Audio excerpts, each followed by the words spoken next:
You are here. We are not just here alone.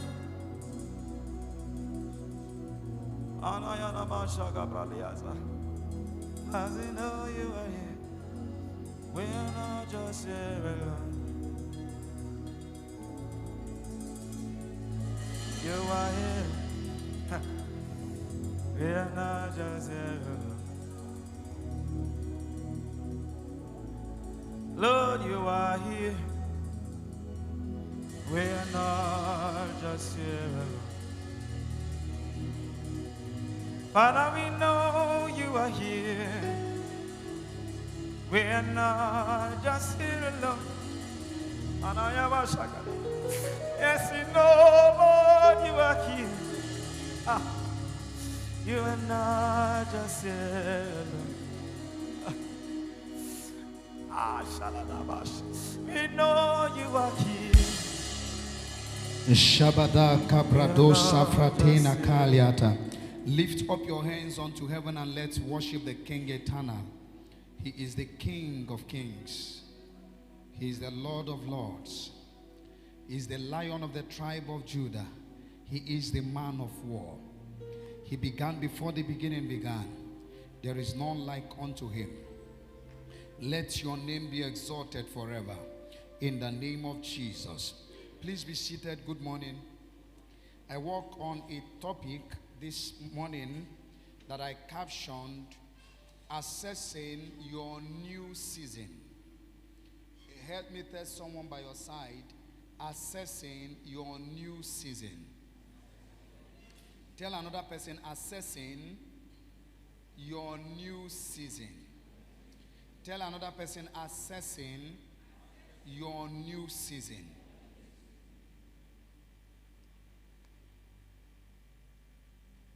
How many of us know that God has plans for their lives? Should I show you proof? Do you want proof? Just let's practicalize it. A practical proof. Your breath.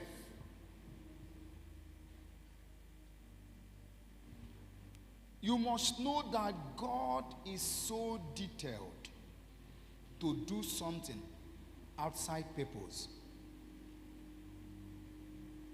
It is not possible for him to have kept you alive if he doesn't have a plan.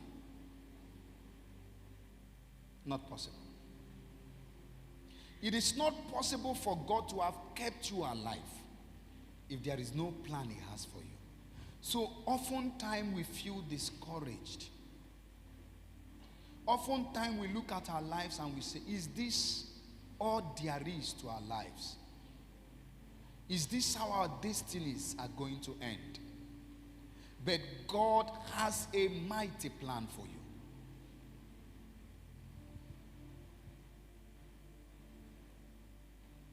I know everyone wants to enter his new season. There was a woman called Sarai. Her new season was Sarah. A young man called Saul, a thief. A zealot. He wasn't a thief. The Bible never recorded he thieved anything. But he was a murderer and a zealot who killed and decimated, attempted to decimate the armies of God, even though he didn't succeed. His old season was Saul. He later became Paul.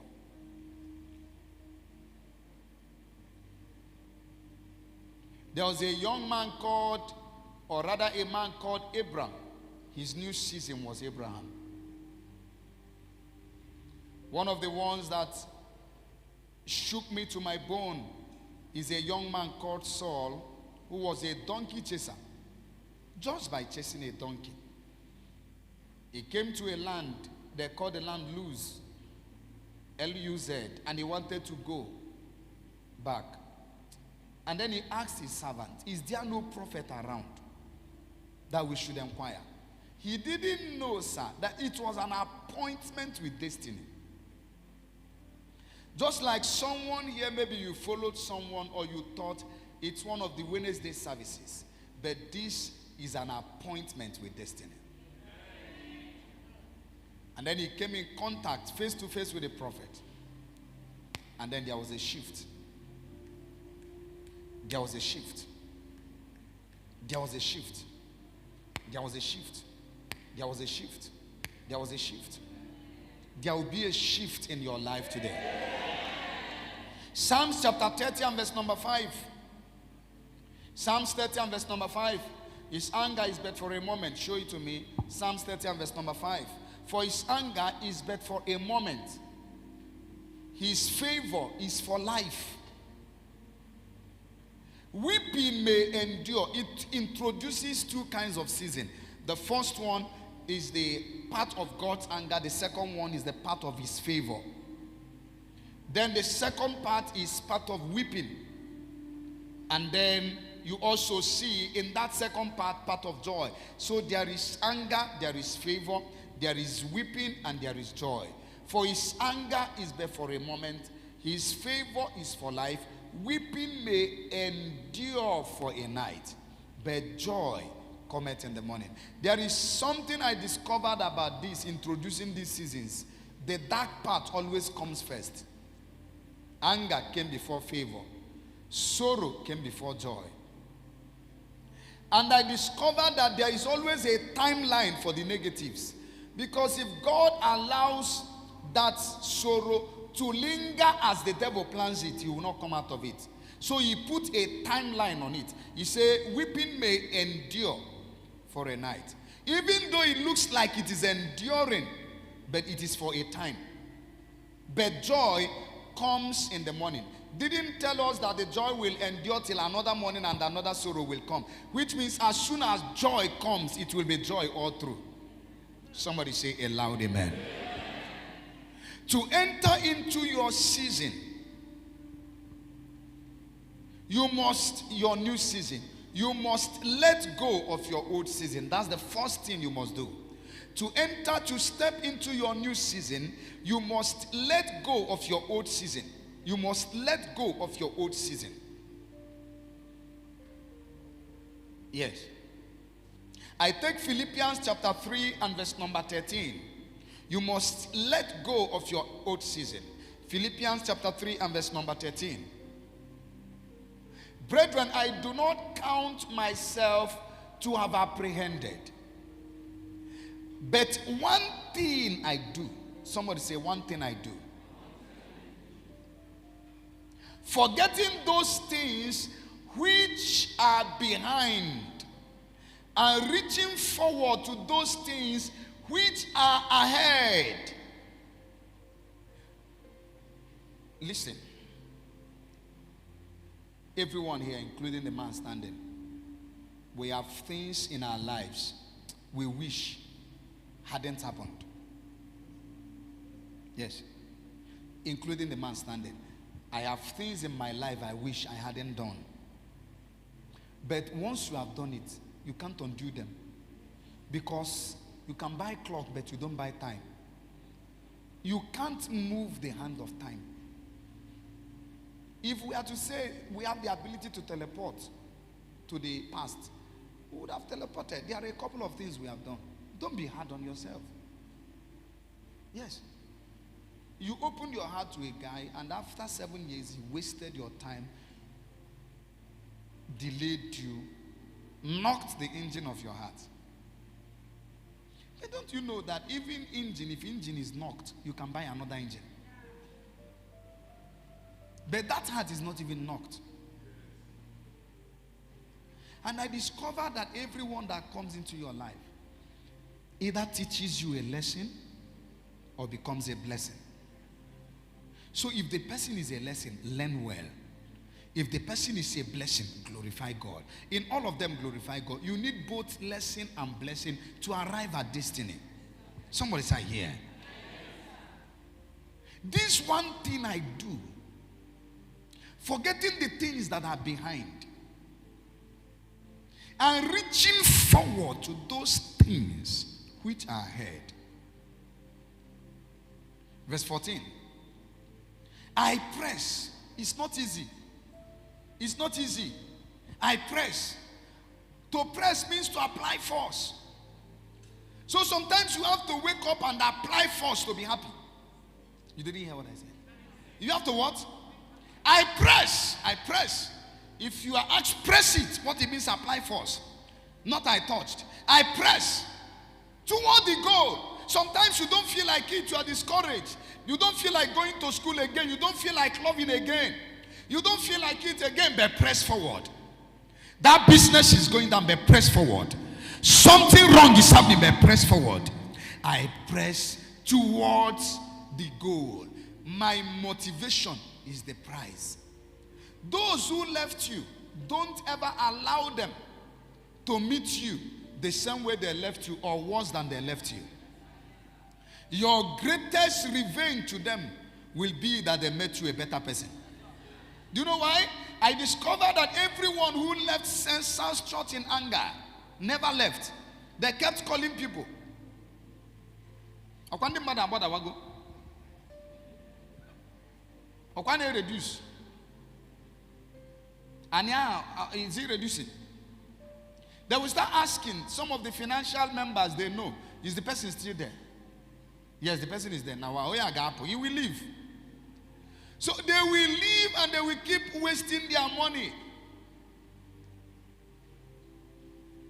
I discovered that the bitter heart can never be better. So anyone who has left you will always go back to keep asking. Make sure you give them a revenge.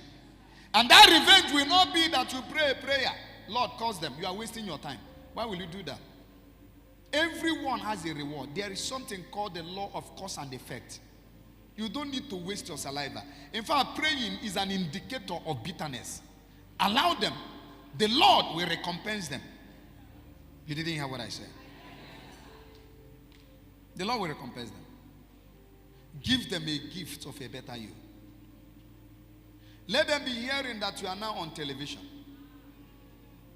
for good news, not for bad one. A while ago, it's been a little bit long, there is a man that sharply criticized my ministry. Sharply. An elderly minister sharply criticized my ministry. Sharply. Everyone he saw, he told against me. And I don't talk.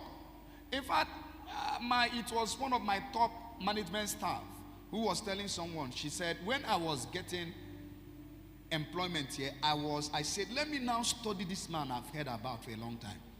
And she said, I've worked for several terms. I've not seen anyone come looking for him. And the person is a friend who repeated, or someone that comes. Either he's reading or he's walking around or he's checking things. Those who make news don't even have time to listen to news. Those who make news don't have time for news.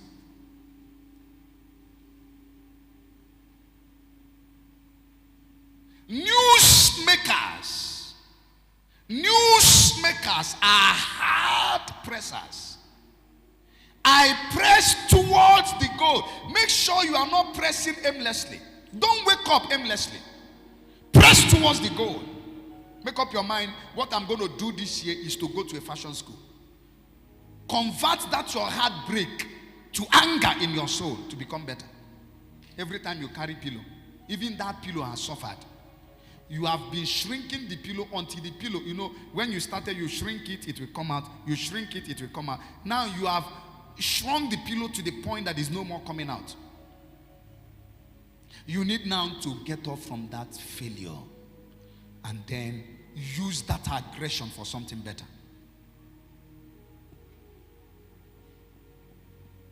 This is one thing I do, forgetting the past. And then after I've forgotten the past, it's one thing to forget the past. If you forget the past only, you will still live in the past. Forget the past. But you've got to press forward. Press what? You don't press backward. Press what? You don't press backward. Press what? You don't press backward. Press what? It's not after 6 years That guy that broke your heart will now come back and say, you know, I left you, but I'm back now.